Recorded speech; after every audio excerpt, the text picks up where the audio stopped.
ایک بہت اچھی بات کہتے ہیں، جیسے میں اپنے الفاظ میں اگر کہوں کہ ایسا محسوس ہوتا ہے کہ پروردگار عالم نے ماہ رجب کو وارم اپ میچز کے طور پر رکھا ہوا ہے، ماہ رجب اور ماہ شعبان کو نیٹ پریکٹس کے لیے رکھا ہوا ہے، تاکہ ماہ رجب اور شعبان کے اندر نیٹ پریکٹس کر کے وارم اپ میچ کھیل کر اب اس کے بعد اگر اگلے میچز کھیل لیں اور جیت جائیں تو کپ اپنا ہو جائے گا۔ تو وہ کپ اپنا ہوگا کہ نہیں ہوگا، لیکن یہ والا کپ تو بہرحال انشاءاللہ اپنا ہو جائے گا۔ پروردگار عالم نے رجب اور شعبان کو اسی انداز سے رکھا ہوا ہے کہ ماہ رجب ہے، ماہ شعبان ہے، انسان اس میں آمادہ ہو جائے کہ جس طریقے سے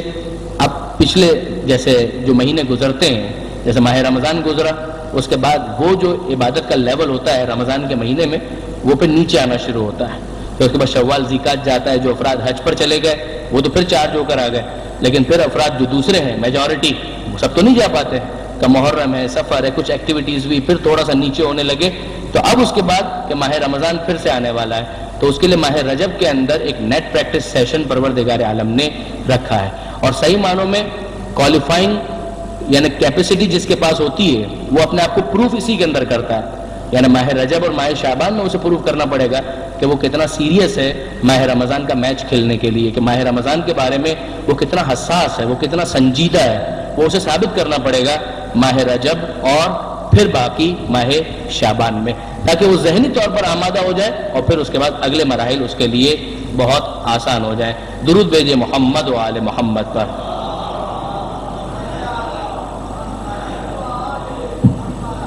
اب یہ ماہ رجب کے حوالے سے ایک بہت اہم چیز جو ہمارے سامنے آتی ہے، جس کی طرف خود قرآن مجید نے بھی متوجہ کیا، وہ یہ ہے کہ ماہ رجب ان 4 مہینوں میں شامل ہے جسے محترم مہینے کہا گیا، یعنی یہ 4 مہینے وہ ہیں کہ جسے ایون اسلام کے آنے سے پہلے کفار بھی محترم مانتے تھے۔ دیکھیے ایک لیونر کیلنڈر یا قمری جو کیلنڈر ہمارا ہے، وہ کیلنڈر اپنی جگہ پر 12 مہینوں پر مشتمل ہے، پھر اس کا آغاز کہاں سے مانا جائے وہ ایک الگ بحث ہے، مثلا عام الفیل مانا جائے یا بعثت کے حوالے سے کاؤنٹ کیا جائے یا ہجرت کے حوالے سے کاؤنٹ کیا جائے، وہ ایک الگ بحث ہے، لیکن جو 12 مہینے ہیں وہ 12 مہینے ہیں، تو وہ پہلے بھی 12 مہینے تھے۔ جس زمانے میں پیغمبر اکرم نے ابھی اعلان رسالت نہیں کیا تھا، اس وقت بھی یہ محرم، صفر، ربیع الاول، ربیع الثانی الی ذی الحج اسی طریقے سے ان 12 مہینوں کو کاؤنٹ کیا جاتا تھا، اور اس میں بھی 4 مہینوں کو محترم مانا جاتا تھا کہ یہ 4 مہینے محترم ہیں۔ ان 4 مہینوں میں ایون ماہ رمضان شامل نہیں ہے۔ ماہ رمضان اپنی تمام تر عظمتوں کے باوجود، اپنی تمام تر جلالتوں کے باوجود، مگر ماہ رمضان اس میں شامل نہیں ہے، اس میں ماہ رجب شامل ہے۔ ماہ رجب، ماہ ذیقعدہ، ماہ ذی الحجہ اور ماہ محرم، کہ یہ 4 مہینے وہ ہیں کہ جنہیں محترم مہینے مانا گیا، کہ اس میں وہ لوگ بھی ایون جاہل عرب بھی جنگ و جدال سے پرہیز کرتے تھے، وہ کہتے تھے کہ نہیں، جنگ و جدال ان 4 مہینوں کے اندر ہمیں نہیں کرنا، اس کے اندر ہم تلوار نہیں اٹھائیں گے، اور اس احترام کو ایون مسلمانوں نے اسلام کے آنے کے بعد خدا کے حکم سے باقی رکھا تھا۔ البتہ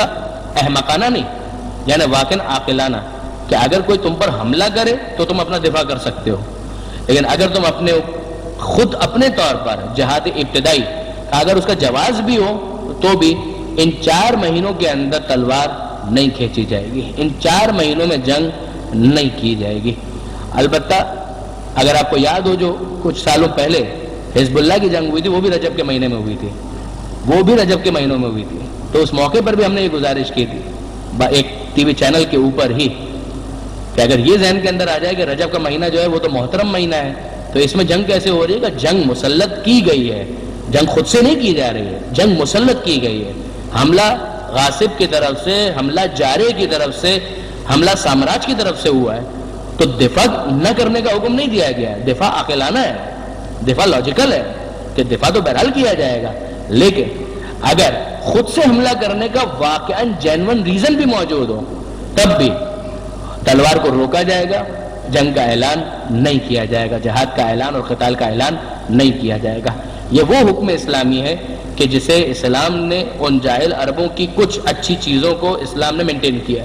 کیا ٹھیک ہے؟ جو اچھی چیز ہے تو ٹھیک ہے، ہمیں انسان سے کوئی اناد نہیں ہے، اگر کوئی اچھی چیز ہے تو اس کو باقی رکھا جا سکتا ہے، لہذا اس کو اسلام نے مینٹین کیا۔ یہ 4 مہینوں میں، رجب میں بھی، ذی القعدہ میں بھی، ذی الحجہ کے اندر اور محرم میں، جیسے کہ میں نے گزارش کی کہ ایون ماہ رمضان بھی اس کے اندر شامل نہیں ہوتا۔ پھر اس کے بعد بات آتی ہے نسبت کی، یعنی عجیب ہے کہ ماہ رجب، ماہ شعبان اور ماہ رمضان، اس میں آپ نے ماہ رمضان کے لیے یقیناً سنا ہوگا کہ شہر اللہ، عربی کے اندر شہر کہتے ہیں مہینے کو، کہ شہر اللہ یعنی یہ اللہ کا مہینہ ہے۔ شعبان کا مہینہ کہا کہ یہ پیغمبر اکرم کا مہینہ ہے، اور رجب کا مہینہ کہا کہ یہ اہل بیت کا مہینہ ہے۔ تو اہل بیت کا مہینہ رجب کا، شعبان کا رسول خدا کا مہینہ، اور پھر ماہ رمضان یہ اللہ کا مہینہ۔ یعنی یہ سیکوینس بھی کتنا لاجیکل لگتا ہے کہ رجب کے بعد شعبان آتا ہے، رجب کو کراس کیے بغیر شعبان نہیں آئے گا، اور شعبان کو کراس کیے بغیر رمضان نہیں آئے گا۔ تو جس طریقے سے رجب کو کراس کیے بغیر شعبان تک نہیں جا سکتے، اور شعبان کو کراس کیے بغیر ماہ رمضان تک نہیں جا سکتے، کہ اسی طریقے سے اہل بیت تک پہنچے بغیر پیغمبر اکرم تک نہیں پہنچ سکتے، اور پیغمبر اکرم تک پہنچے بغیر خدا تک نہیں پہنچ سکتے۔ یہ وہ ایک بنیادی کانسیپٹ کہ پروردگار عالم کا، وہ اپنی جگہ پر، لیکن وہ معرفت کی کچھ گہرائی، حق کے معرفت تو ادا ہونا ناممکن ہے، لیکن وہ جو بنیادی جو انسان کے ذہن میں کانسیپٹ ہے، اس کانسیپٹ کو جو ڈیولپ کرنے والی بات ہے وہ کہاں سے ہوگی؟ کہ وہ اہل بیت کے ذریعے سے، اہل بیت سے پیغمبر اکرم، پیغمبر اکرم سے پھر خدا، کہ یہ ایک سیکوینس اور یہ آرڈر بنے گا۔ اچھا، یہاں پر ایک اور روایت بھی ہے، یہ تو ایک روایت کہ جس کے مطابق کہ ماہ رجب کے اہل بیت کا مہینہ، کہ ماہ شعبان کا وہ پیغمبر اکرم کا مہینہ، اور ماہ رمضان کا کہ یہ خدا کا مہینہ۔ ایک اور روایت ہے جس کے مطابق کہ رجب خدا کا مہینہ، رجب خدا کا مہینہ، شعبان کا وہ پیغمبر کا مہینہ، وہ اسی طریقے سے، اور پھر اس کے بعد ماہ رمضان کا یہ امت کا مہینہ ہے، یہ امت کا مہینہ ہے۔ ماہ رجب کا اللہ کا مہینہ، شعبان کا اللہ کے رسول کا مہینہ، اور پھر ماہ رمضان امت کا مہینہ۔ آپ یوں شروع کریں یا یوں شروع کریں، کوئی خاص فرق پڑے گا نہیں۔ ماہ رمضان اللہ کا مہینہ اور امت کا مہینہ، شعبان پیغمبر اکرم کا مہینہ، اور ماہ رجب کا اہل بیت کا بھی مہینہ ہے اور پروردگار عالم کا بھی مہینہ ہے۔ یعنی نسبت دونوں کی طرف ہے، دونوں طرف یہ نسبت دی گئی، آل محمد کا مہینہ اور اسی طریقے سے پروردگار عالم کا مہینہ، کہ گویا اتحاد ہے۔ ایسا نہیں ہے کہ یہ راستہ کسی اور طرف لے جائے گا، یہ راستہ خدا ہی کی طرف لے کر جائے گا۔ یعنی ان دونوں نسبتوں کو اگر ہم جمع کریں کہ اہل بیت کی طرف بھی نسبت دی گئی اور خدا کی طرف بھی نسبت دی گئی، مگر یہ نسبتیں خود بتاتی ہیں کہ یہ مہینہ کتنا امپورٹنٹ ہے، کہ اسے ایک طرف اہل بیت سے منسوب کیا جا رہا ہے اور دوسری طرف خود خدا سے اس مہینے کو منسوب کیا جا رہا ہے۔ اس کے بعد اگر ہم فقط مناسبتیں گننا شروع کریں کہ اس مہینے میں مناسبتیں کتنی ہیں، شاید کسی اور مہینے کے اندر شاید اتنی مناسبتیں آپ کو نظر نہیں آئیں گی کہ جتنی اس ایک مہینے کے اندر آپ کو مناسبتیں نظر آئیں گی، اور مختلف ڈائمنشنز ہیں۔ کچھ ولادت کی تاریخیں ہیں، کچھ شہادت کی تاریخیں ہیں، کچھ دشمنوں کی ہلاکت کی تاریخیں ہیں، کچھ فتوحات کی تاریخیں ہیں، کچھ جنگیں ہیں کہ جو فتح ہوئی ہیں اسی مہینے کے اندر۔ آپ اگر سٹارٹ سے ہی دیکھیں کہ مثلا یکم رجب ہے تو یکم رجب 5ویں امام کی ولادت، اور یکم رجب کے فوراً بعد 3 رجب کا یہ امام علی النقی علیہ السلام کی شہادت کی تاریخ، اس کے بعد پھر 5 رجب یہ ایک مرتبہ پھر امام علی النقی علیہ السلام کی ولادت کی تاریخ بنتی ہے، پھر 10 رجب کا یہ امام محمد تقی جواد علیہ السلام کی ولادت، پھر 13 رجب مولا کائنات امیر المومنین امام المتقین علی ابن ابی طالب علیہ السلام،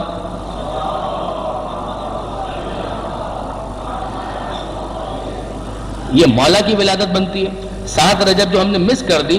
البتہ وہ 7 رجب ایک قول کے مطابق حضرت ابو الفضل عباس کی ولادت کی تاریخ، زیادہ معتبر قول بہرحال 4 شعبان کا ہے، لیکن 7 رجب کا بھی ایک قول موجود ہے۔ اس کے بعد پھر 15 رجب کے حوالے سے 2 ضعیف روایتیں، ایک ضعیف روایت ہمارے جناب زینب سلام اللہ علیہ، جناب زینب سلام اللہ علیہ کے حوالے سے یہ روایت بنتی ہے۔ ایک روایت بنتی ہے چھٹے امام کی شہادت کے حوالے سے کہ چھٹے امام کی شہادت 15 رجب کو ہوئی، البتہ ضعیف روایت ہے، زیادہ معتبر روایت جو ہے وہ 15 شوال اور پھر 25 شوال کی ہے، لیکن 15 شوال ہو یا 25 شوال، رجب کے مہینے کے اندر بھی ایک نسبت چھٹے امام کی شہادت کی موجود ہے، وہ 15 رجب کی۔ پھر اس کے بعد 15 رجب ہی کو تحویل قبلہ 2 ہجری میں جو قبلہ تبدیل ہوا ہے تو وہ کس تاریخ کو؟ 15 رجب کی تاریخ تھی جب بیت المقدس سے خانہ کعبہ کی طرف مسلمانوں کے رخ کو پھیرا گیا اور یہ کہا گیا کہ اب سے خانہ کعبہ تمہارا قبلہ قرار پایا، جہاں بھی ہو اپنا رخ مسجد الحرام کی طرف کر لو، وجوہکم شطر المسجد الحرام۔ تو وہ جو واقعہ پیش آیا کہ وہ بھی ماہ رجب کے اندر پیش آیا 15 رجب کو، اور پھر 15 رجب ہی کو دیکھیے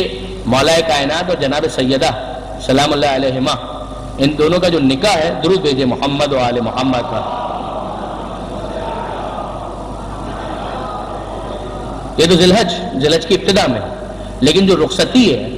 اس میں گیپ ہے، نکاح اور رخصتی کے درمیان گیپ ہے۔ جس طریقے سے ہوتا ہے کہ نکاح کے بعد تھوڑا گیپ اور اس کے بعد رخصتی ہو، یہ خود مولا کائنات اور جناب سیدہ کی شادی میں بھی اسی طریقے سے ہوا، نکاح ہوا اور نکاح کے بعد پھر گیپ اور گیپ کے بعد پھر رخصتی ہے۔ پھر ذی الحجہ کے اندر نکاح ہوا اور پھر 15 رجب کو رخصتی ہوئی جناب سیدہ کی پیغمبر اکرم کے گھر سے مولا کائنات کے گھر کی طرف۔ پھر اس کے بعد 21 اور 22 رجب یہ دو تاریخیں وہ ہیں کہ جن میں بعد کے بہت سے بڑے بڑے نام، وہ خیبر کے میدان میں جو بھاگ کر آنے کا واقعہ ہے کہ فتح نہیں کر پائے اور ہزیمت اٹھانی پڑی، وہ 21 اور 22 رجب 7 ہجری، یہ بھی رجب ہی کے مہینے کے اندر ہوا۔ اور اس کے بعد 23 رجب کو پیغمبر اکرم نے یہ اعلان کیا لَأُوتِيَنَّ الرَّایَةَ غَدًا رَجُلًا كَرَّارًا غَیْرَ فَرَّارٍ، کہ کل میں علم اس کو دوں گا جو مرد ہوگا، رجل ہوگا، کرار ہوگا، فرار نہیں ہوگا، فرار اختیار کرنے والا نہیں ہوگا، یحب اللہ ورسولہ ویحبہ اللہ ورسولہ، وہ اللہ اور اس کے رسول سے محبت کرتا ہوگا، اللہ اور اس کے رسول اس سے محبت کرتے ہوں گے، اور اس وقت تک پلٹ کر نہیں آئے گا جب تک فتح مند نہ ہو جائے۔ تو یہ واقعہ پیش آیا 23 رجب کو، اور پیغمبر اکرم نے یہ اعلان کیا کہ کل میں علم اس کو دوں گا۔ 24 رجب کو پیغمبر اکرم نے علم مولا کائنات کو دیا، اور 24 رجب 7 ہجری کو خیبر کو فتح کیا گیا۔ تو یہ بھی واقعہ جو 7 ہجری کا ہے مگر مہینہ رجب ہی کا قرار پاتا ہے۔ 22 رجب کو مرگ امیر شام، جس کی مناسبت سے بہرحال اس مناسبت سے یا کسی بھی مناسبت سے بہرحال وہ جو کنڈوں وغیرہ کا سلسلہ بھی ہوتا ہے اور نیاز وغیرہ کا سلسلہ بھی ہوتا ہے، وہ بھی اپنی جگہ پر اگر اباحت کے ساتھ مباح کی نیت سے کیا جائے تو کوئی اشکال کوئی حرج اس کے اندر نہیں ہے۔ پھر 25 رجب 183 ہجری 7ویں امام موسی کاظم علیہ السلام کی شہادت کی تاریخ ہے۔ ہارون رشید کے زہر کے اثر سے ہمارے 7ویں امام کی شہادت ہوئی۔ پھر 26 رجب 10 بعثت کے 10ویں سال، ایک قول کے مطابق حضرت ابو طالب کی شہادت، وفات شیب ابی طالب میں جو 3 سال گزارے ہیں اور ویسے ہی بڑھاپا اور سن اتنا زیادہ ہو چکا، تو اسلام کے اس محسن عظیم کی تاریخ وفات بھی ایک قول کے مطابق، البتہ اس میں روایتوں کا اختلاف ہے، البتہ ایک قول کے مطابق 26 رجب کو حضرت ابو طالب کی وفات ہوئی۔ پھر 27 رجب کی شب اور 27 رجب کا دن، یہ دونوں بہت اہم ہیں کہ شب 27 رجب کہ یہ وہ شب ہے کہ جس میں سبحان الذی اسری بعبدہ لیلا من المسجد الحرام الی المسجد الاقصی الذی بارکنا حولہ لنریہ من آیاتنا، کہ بے عیب ہے وہ ذات کہ جو اپنے بندے کو ایک ہی رات میں مسجد حرام سے مسجد اقصی تک لے گئے، لنریہ من آیاتنا، تاکہ اسے اپنی نشانیاں دکھا سکے۔ یہ معراج کا واقعہ ایک قول قوی کے مطابق کہ شب 27 رجب یہ واقعہ پیش آیا، اور پھر 27 رجب کا دن غار حرا میں پیغمبر اکرم پر وحی اول کا نزول کہ اقرأ بسم ربک الذی خلق خلق الانسان من علق اقرأ وربک الاکرم الذی علم بالقلم علم الانسان ما لم یعلم۔ تو یہ جو پہلی 5 آیتیں نازل ہوئی، بعثت کا آغاز ہوا، اعلان رسالت ہوا، یہ 27 رجب کے دن یہ واقعہ پیش آیا جب پیغمبر اکرم 40 سال کے ہو چکے تھے۔ اعلان رسالت، ورنہ نبی اور نبوت تو کنت نبیا وآدم بین الماء والطین، کہ میں اس وقت بھی نبی تھا جب آدم مٹی اور پانی کے درمیان تھے۔ 28 رجب اس اعتبار سے بہت اہم تاریخ ہے کہ یہ وہ تاریخ ہے جب آل محمد کا قافلہ مدینہ منورہ سے نکلا اور بالآخر کربلا پہنچ کر جام شہادت نوش کیا۔ مکہ معظمہ میں رکے، پھر مکہ معظمہ سے کوفہ کی طرف متوجہ ہوئے اور راستے میں کربلا پہنچے، اور کربلا میں وہ سانحہ عظیم پیش آیا۔ اسی مہینے کے اندر بعض اور امپورٹنٹ تاریخیں بھی بتائی گئی ہیں، البتہ چونکہ بہت زیادہ تحقیقی مواد نہیں تھا لہذا میں اس کو کوٹ نہیں کر رہا، لیکن ایک شخصیت کے بارے میں تو تقریباً یقین جیسا ہے کہ وہ اسی مہینے میں پیدا ہوئے، البتہ ان کی بھی تاریخ نہیں معلوم لیکن مہینہ رجب کا تھا، اور وہ جناب علی اصغر علیہ السلام جو کربلا کے ننھے شہید کا، ان کی ولادت بھی ماہ رجب ہی کے اندر ہوئی 60 ہجری میں، اس لیے کہ جب کربلا پہنچے تو 6 مہینے کے تھے، ماہ رجب میں جب یہ قافلہ چل رہا تھا تو اس وقت چند دنوں کے تھے۔ تو اس اعتبار سے اگر آپ دیکھیں تو اندازہ ہوتا ہے کہ کتنا زیادہ مناسبتوں کا اہتمام ہے اس ایک مہینے کے اندر، ماہ رجب کے اندر، یعنی بہت زیادہ مناسبتیں اس مہینے کے اندر، ولادتیں آپ کو اس میں ملیں گی بے شمار معصومین کی، شہادتیں بھی 2-3 آپ کو ملیں گی اس مہینے کے اندر، اسی طریقے سے تحویل قبلہ اور دوسرے واقعات اور خیبر کی فتح وغیرہ یہ سب بھی اس مہینے کے اندر ہوا۔ اس اعتبار سے واقعاً بڑی مرکزی اہمیت کا مہینہ بن جاتا ہے ماہ رجب۔ اب اس کے بعد ہم تھوڑا سا مفاتیح الجنان کی طرف بڑھیں اور دیکھیں کہ شیخ عباس قمی جو روایت نقل کرتے ہیں اس کے اندر معصومین نے اس مہینے کے حوالے سے کیا کچھ بیان کیا ہے۔ درود بھیجیے محمد و آل محمد پر۔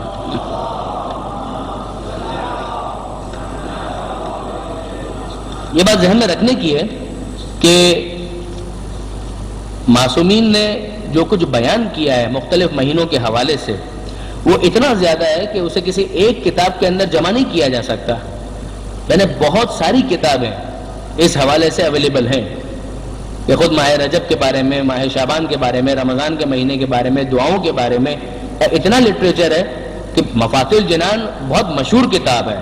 لیکن ایسا نہیں کہ صرف یہی ایک کتاب ہے کہ جس کے اندر ان اعمال وغیرہ کو جمع کیا گیا ہے، بلکہ دیگر کئی کتابیں ہیں۔ اگر میں غلطی نہیں کر رہا ہوں تو شیخ صدوق نے مستقل ایک کتاب لکھی ہے ان 3 مہینوں کے فضائل کے بارے میں، رجب، شعبان اور ماہ رمضان۔ اس کے علاوہ بھی اگر ہم مختلف دوسری کتابوں کو دیکھتے ہیں تو اس کے اندر زیارتوں کے بارے میں، دعاؤں کے بارے میں بہت مواد آل محمد سے ہم تک پہنچا ہے۔ خصوصیت کے ساتھ ماہ رجب کے بارے میں شیخ عباس قمی کے ارشاد فرماتے ہیں کہ رجب کے مہینے کے اعمال اور فضیلت میں یہ فصل ہے، یعنی یہ والا جو چیپٹر ہے ہمارا، یہ رجب اور شعبان کے مہینے کی فضیلت کے بارے میں ہے۔ فرماتے ہیں جاننا چاہیے کہ رجب اور شعبان اور رمضان کے مہینے کافی فضیلت والے ہیں اور ان کی فضیلت میں بہت روایات وارد ہوئی ہیں،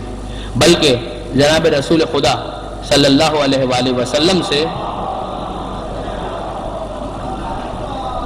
روایت ہے، اب یہ وہی روایت جو میں آپ کی خدمت میں عرض کر چکا ہوں کہ رجب کا مہینہ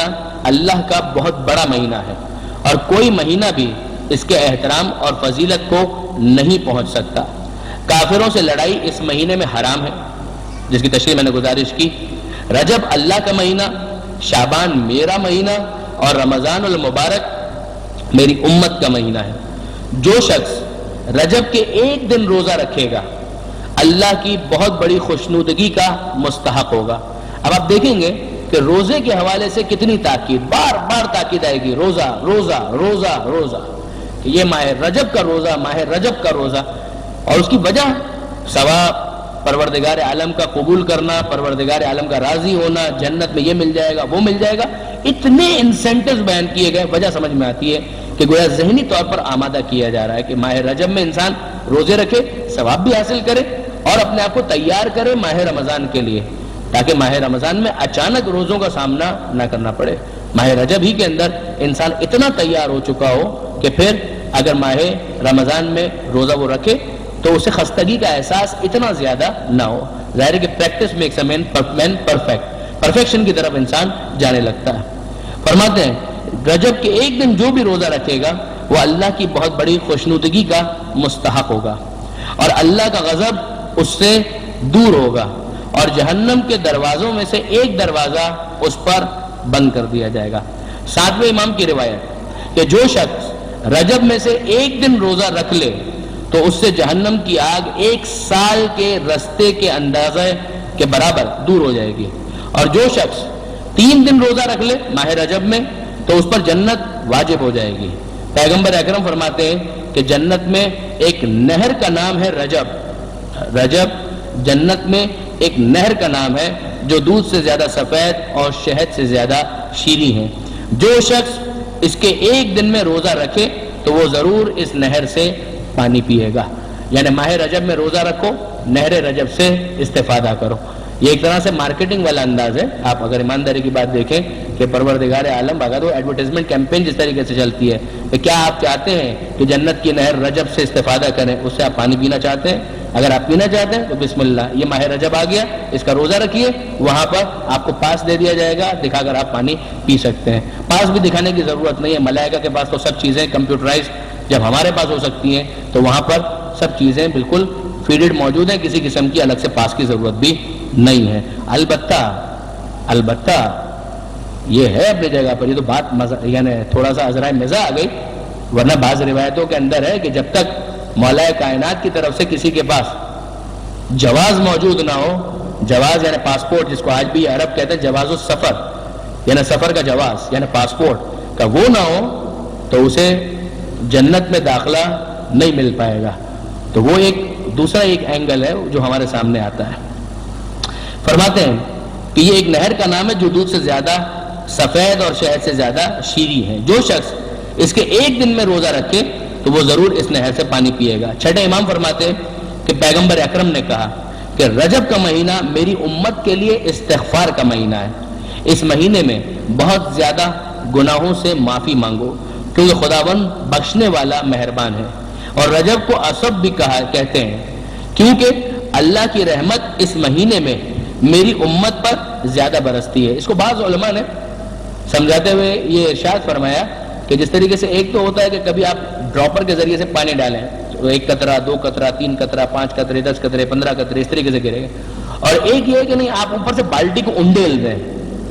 تو وہ ایک دم موسلا دھار جو بارش ہوتی ہے کہ وہ یہ اس میں ڈرزل کے اندر یا کیا اس کو کہتے ہیں, میں اگر بھول رہا ہوں لفظ اس کے لیے, بوندا باندی, ایک بوندا باندی والی کیفیت ہوتی ہے اور ایک موسلا دھار بارش ہوتی ہے. کہ عام مہینوں میں بھی پروردگار عالم کی رحمت برستی ہے, مگر وہ پروردگار عالم کی رحمت اگر بوندا باندی کے انداز میں برستی ہے تو رجب کے مہینے میں موسلا دھار بارش کی صورت میں برستی ہے کہ جس کے بعد یعنی ہر طرف جل تھل ہو جائے کہ وہ والی کیفیت پیدا ہو جاتی ہے. فرماتے ہیں کہ اس میں میری امت پر رحمت بہت زیادہ برستی ہے. تم بہت زیادہ اس مہینے میں یہ پڑھا کرو کیا کہ استغفر اللہ واسألہ التوبہ, کہ یہ تو پہلا عمل جو اسی روایت کے اندر معصوم نے ارشاد فرمایا, استغفر اللہ واسألہ التوبہ, کہ میں اللہ سے استغفار کرتا ہوں اور اس سے توبہ کا سوال کرتا ہوں کہ مالک میں تیری بارگاہ میں پلٹ کر آنا چاہتا ہوں. توبہ یعنی پلٹ کر آنا, کہ مالک میں تیرا بننا چاہتا ہوں اور میں تجھ سے استغفار کرتا ہوں. تو جملہ بہت سادہ ہے کہ یہ جملہ گویا ایک طرح سے مسلسل تکرار والا جملہ بن جائے, استغفر اللہ واسألہ التوبہ,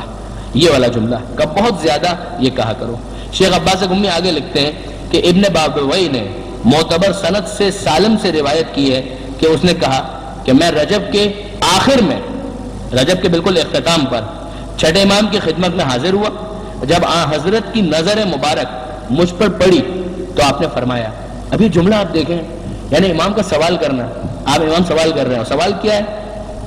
کیا تم نے اس مہینے میں روزہ رکھا؟ یعنی کہ باقاعدہ اصرار کے ساتھ یہ سوال, کیا تم نے اس مہینے میں روزہ رکھا؟ یہ ایسا ہے کہ یعنی اگر نہیں رکھا ہے تو تم نے بہت بڑی چیز مس کر دی. اگر نہ بھی کہتے امام تو سمجھ میں آ رہی تھی بات, یعنی وہ کہ کہیں بہت بڑا میلہ لگا ہو, 80-90% کوئی ڈسکاؤنٹ مل رہا ہو, 100 روپے کی چیز 10 روپے مل رہی ہو, اور آپ کو اپنا کوئی دوست نظر آئے اور آپ اس کو کہیں ارے بھائی تم وہاں گئے تھے, یا اس کو مس تو نہیں کر دیا تم نے, وہ والا جو انداز ہوتا ہے وہ انداز یہاں پر نظر آ رہا ہے. امام فرماتے ہیں کہ کیا تم نے اس مہینے میں روزہ رکھا؟ میں نے کہا نہ, قسم خدا کی اے فرزند رسول میں نے روزہ نہیں رکھا. امام نے فرمایا کہ تجھ سے اتنا ثواب مس ہو گیا ہے, اتنا ثواب تو نے کھو دیا ہے کہ جس کا اندازہ سوائے ذات خدا کے اور کوئی نہیں جانتا, یعنی کوئی فرشتہ بھی اس کا حساب نہیں رکھ سکتا کہ تو نے کتنا ثواب مس کر دیا. کیونکہ یہ وہ مہینہ ہے کہ جسے خدا نے دوسرے مہینوں پر فضیلت دی ہے اور اس کے احترام کو بہت بڑا قرار دیا ہے, اور اس میں روزے رکھنے والے کا احترام اپنے اوپر فرض کر دیا ہے. یہ جملہ بڑا امپورٹنٹ ہے. امام فرماتے ہیں روزہ رکھنے والے کا احترام اپنے اوپر فرض کر دیا ہے. دیکھیں ایک تو دے دینا, وہ تو آپ بھی مثلا کتا ہے، کتے کے سامنے اگر ہڈی ڈال دیں یا گوشت ڈال دیں تو وہ بھی آپ نے دے دیا، مگر اس کو احترام نہیں کہتے، اس کو احترام نہیں کہتے۔ کوئی آپ کے گھر پر آیا کرے معاف کرو بابا دیتے نا، تھوڑی دیر بیٹھ جاؤ، پھر تھوڑی دیر کے بعد آپ نے کچھ دے تو دیا، مگر اس کو احترام تو نہیں کہتے۔ ایک پروردگار عالم ہے کہ ٹھیک ہے تم مجھے قبول نہیں ہو مگر ٹھیک ہے تم کو دے دیتے ہیں، اور ایک ہے کہ نہیں پروردگار عالم کی طرف سے احترام انسان کو حاصل ہو جائے، یہ بہت بڑی بات ہے کہ خدا رسپیکٹ کرنے لگے، خدا کی طرف سے عزت مل جائے کسی انسان کو۔ امام فرماتے ہیں کہ اگر اس مہینے میں کوئی روزہ رکھتا ہے تو پروردگار عالم اس کا احترام اپنے اوپر فرض قرار دیتا ہے۔ میں نے عرض کی اب ظاہر ہے کہ وہ بیچارہ جب سنتا ہے کہ ماہ رجب تو اب اینڈ پر آ گیا، 20-25 رجب مثلاً ہو چکی ہے اور ختم ہونے والا ہے ماہ رجب، تو اس نے کہا کہ اب میں یہ جو 3-4 دن جو بچے ہیں اس میں کچھ روزہ رکھ کے کچھ کمپنسیشن ہو سکتا ہے؟ تو اسے سوال کیا کہ اے فرزند رسول، اگر میں ان باقی ماندہ دنوں میں روزہ رکھ لوں تو اس میں روزہ داروں کے بعض ثواب پر فائز ہو جاؤں گا؟ یعنی پورا نہیں بھی ملے گا تو تھوڑا بہت کچھ ملے گا کہ نہیں ملے گا؟ تو آپ نے فرمایا کہ اے سالم، جو شخص اس کے آخر میں، یعنی دیکھیے اب تک جملے سے اندازہ یہ ہو رہا ہے کہ اب تک اگر تم نے روزہ نہیں رکھا بہت کچھ مس کر دیا۔ اب امام آخر رجب کی بات کرتے ہیں، فرماتے ہیں کہ جو آخر میں رجب کے اختتام پر ایک دن روزہ رکھے، خدا اسے سکرات موت کی سختی اور موت کے بعد والے خوف، قبر کے عذاب سے محفوظ رکھے گا۔ اور جو شخص اس کے آخر سے 2 دن روزہ رکھے، لاسٹ اینڈ سیکنڈ لاسٹ، تو پل صراط سے آسانی سے گزر جائے گا۔ اور جو شخص اس کے آخر میں سے 3 دن روزہ رکھے تو وہ قیامت کے بہت بڑے خوف اور اس دن کی سختی اور ڈر سے محفوظ رہے گا، اور اسے جہنم سے براعت عطا ہوگی، یعنی جہنم سے نجات مل جائے گی۔ پھر اس کے بعد مزید دیگر کچھ باتیں ہیں جو شیخ عباس قمی نے ارشاد فرمائی ہے۔ اب اس کے بعد ظاہر ہے کہ جب روزے کی اتنی تاکید ہے تو انسان کا دل چاہتا ہے کہ ہاں واقعاً ماہ رجب میں روزہ رکھیں، یعنی اس کا آغاز ہو جاتا ہے پہلی رجب سے ہی، یعنی الگ الگ تاکید کے ساتھ۔ مثلا حضرت نوح علیہ السلام کے بارے میں ابھی آتے ہوئے گھر سے ثواب الاعمال اور عقاب جو شیخ صدوق کی بہت مشہور کتاب ہے، اس کا اردو ترجمہ بھی ہوا، اس کے اندر اگر آپ دیکھیں رجب کے روزوں کے حوالے سے جو کچھ روایتیں شیخ نے لکھی ہیں، اس کے اندر ایک روایت یہ بھی ہے کہ حضرت نوح علیہ السلام نے جب وہ کشتی میں سوار ہو رہے تھے، کشتی چلنے والی تھی، تو رجب کا مہینہ تھا اور پہلی رجب کی تاریخ تھی، تو اس میں حضرت نوح علیہ السلام نے جتنے افراد سوار تھے ان سب سے کہا کہ آج روزہ رکھو۔ اور پھر امام کا یہ قول کہ آج اگر کسی نے روزہ رکھا تو خدا اس کے اور جہنم کے درمیان 1 سال کی مسافت کے برابر فرق ڈال دیتا ہے۔ تو بہت تاکید کہ ماہ رجب کا روزہ۔ اب جب اتنی تاکید ہم سنتے ہیں کہ ماہ رجب میں روزہ رکھنا ہے تو پھر ظاہر ہے کہ انسان میں جوش پیدا ہوتا ہے۔ مجھے خود یاد ہے میں نے پہلی مرتبہ کب یہ ساری فضیلت سنی تھی، حضرت مولانا صادق حسن صاحب سے، جب انجمن خدام القرآن کے اندر تقریباً جتنی بھی اہم چیزیں ہیں ان کی طرف سب سے پہلے تو شاید انہوں نے متوجہ کیا اپنے دروس کے اندر، اور کون سا ایسا موضوع ہے کہ جس پر اس مرد بزرگ نے بیان نہیں کیا اور کچھ نہ کچھ ہدایت اور رہنمائی نہیں فرمائی ہے۔ واقعاً پروردگار عالم ان کو ہمیشہ سلامت رکھے، تو انہوں نے اس کو بیان کیا تھا اور ساری چیزیں۔ لیکن جب ہم مثلا توجہ کرتے ہیں کہ ہم ماہ رجب کے روزے، ماہ رجب کے روزوں کی فضیلت، یہ ساری چیزیں، تو اس کے بعد ایک دم دل چاہتا ہے کہ ہاں ٹھیک ہے یار ایسا کرتے ہیں کہ ماہ رجب کے 30 روزے رکھ لیتے ہیں، مگر اس وقت ہمارے سامنے ایک مسئلہ شرعی آ جاتا ہے، اور وہ مسئلہ شرعی کیا آتا ہے؟ وہ مسئلہ شرعی آتا ہے کہ اگر کسی کے اوپر قضا روزے ہیں تو وہ مستحب روزے نہیں رکھ سکتا۔ اگر آپ کے اوپر کوئی ادھار ہے تو آپ پہلے ادھار چکائیے، اس کے بعد پھر دوسرا کوئی معاملہ ہو سکے گا۔ یہ تو نہیں ہو سکتا نا کہ ادھار آپ کے اوپر ہے اور آپ خواہ کے دوسری چیزوں کے اندر پڑ جائیں۔ نماز میں ایسا نہیں ہے، اگر نماز قضا بھی ہو تو مستحب نماز پڑھی جا سکتی ہے، لیکن روزوں میں ایسا معاملہ نہیں ہے۔ روزوں میں فقہا کا متفقہ فیصلہ ہے کہ اگر کسی کے اوپر قضا روزے ہیں تو اس کی ذمہ داری یہ ہے کہ پہلے وہ اپنے قضا روزوں کو پورا کرے، اس کے بعد پھر مستحب روزے رکھ سکتا ہے۔ یہ مسئلہ اس لیے اور بھی امپورٹنٹ بن جاتا ہے کہ شریعت کے حکم کے مطابق پچھلے رمضان میں جو ماہ رمضان گزر گیا، اس میں اگر کسی کا کوئی روزہ قضا ہو گیا تھا تو اس کی ذمہ داری ہے کہ اگلے ماہ رمضان سے پہلے اپنے اس ادھار کو ختم کرے، اپنی اس لائبلٹی کو ختم کرے۔ اس ادھار کو چکائے، یعنی وہ روزہ اگر پچھلے ماہ رمضان میں 2 روزے 3 روزے 5 روزے 10 روزے خدا نہ کرے کسی بھی وجہ سے، جان بوجھ کے تو کون چھوڑتا ہے، میں توقع نہیں کرتا، سفر کی وجہ سے، بیماری کی وجہ سے، کسی بھی وجہ سے اگر روزے چھوٹ گئے تھے، خواتین کے مخصوص ایام کی وجہ سے اگر روزے نہیں رکھ سکے تو پھر ذمہ داری یہ ہے کہ پہلے ان روزوں کو رکھے اور اس کے بعد پھر مستحب روزوں کی نیت سے روزہ رکھا جائے۔ اب اس میں بعض علماء کا یہ قول واقعاً بڑا لطیف ہے، وہ فرماتے ہیں کہ بعید ہے پروردگار عالم سے کہ اگر ماہ رجب کے اندر کوئی اپنے قضا روزے رکھے تو پروردگار عالم اس خاص ثواب سے اسے محروم کر دے، جب پروردگار عالم اس کا خزانہ، اس کی کوئی حد تو نہیں ہے،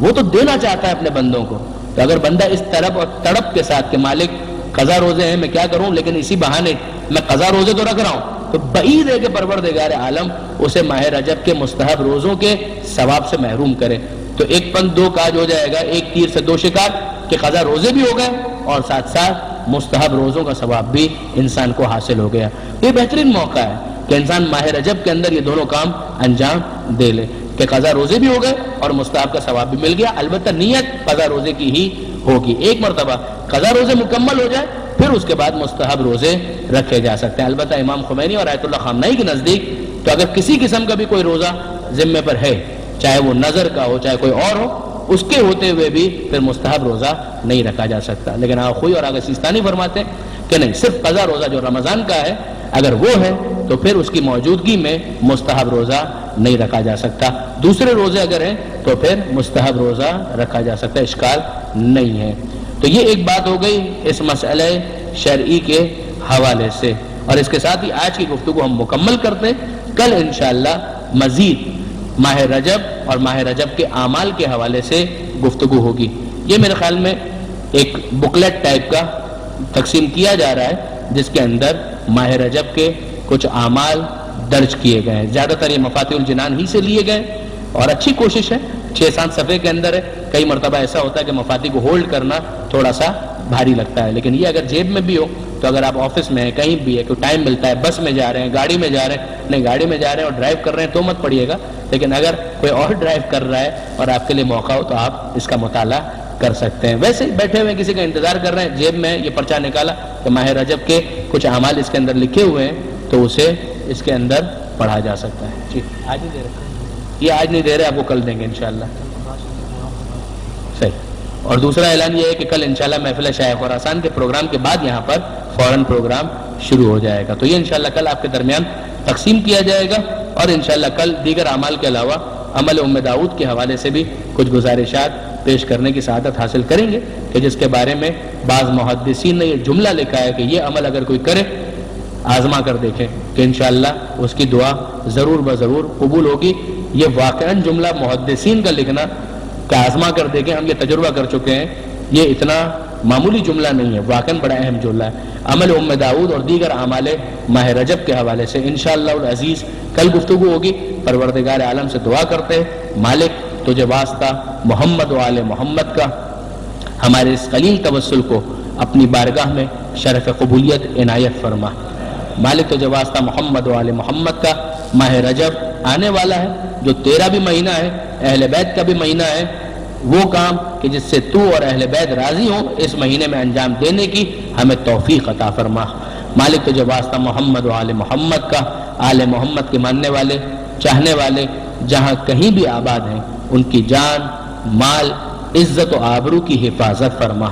مالک تجھے واسطہ محمد و آل محمد کا بیماروں کو شفاء کامل اور عاجل عطا فرما، بے روزگاروں کو رزق حلال عطا فرما، جو برسر روزگار ہیں ان کے رزق میں برکت اور کثرت عطا فرما، جو بے اولاد ہیں انہیں اولاد صالح عطا فرما، جو صاحبان اولاد ہیں انہیں اولاد کی صحیح تربیت کی توفیق عطا فرما۔ مالک ہمیں